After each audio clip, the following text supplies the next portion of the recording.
తొందరపాటు. ఒకానొక పల్లెటూరిలో అరవింద్ అనే చిన్న అబ్బాయి ఉండేవాడు.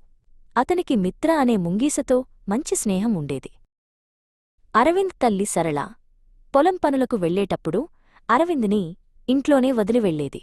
మిత్ర అరవింద్కి కాపలాగా ఉండేది. ఒకరోజు అరవింద్ నిద్రపోతున్నప్పుడు ఒక పెద్ద నల్లటి పాము ఇంట్లోకి వచ్చింది. మిత్ర పామును చూసి అరవింద్ని రక్షించాలని నిర్ణయించుకుంది. అది పాముతో పోరాడటం మొదలుపెట్టింది. పోరాటంలో మిత్రపామును చంపేసింది. కాని దాని నోటికి పాము రక్తమంటింది. అదే సమయంలో సరళ ఇంటికి తిరిగి వచ్చింది. మిత్రను చూసి దాని నోటిపై రక్తం చూసి భయపడింది. నా బిడ్డను చంపేశావా అని సరళ ఆవేశంతో అరిచింది. ఆమె ఆలోచించకుండా పక్కనే ఉన్న కర్ర తీసుకుని మిత్రను కొట్టింది. మిత్ర అక్కడికక్కడే ప్రాణాలు వదిలింది. సరళ ఏడుస్తూ లోపలికి పరుగెత్తింది. లోపల అరవింద్ సురక్షితంగా నిద్రపోతున్నాడు.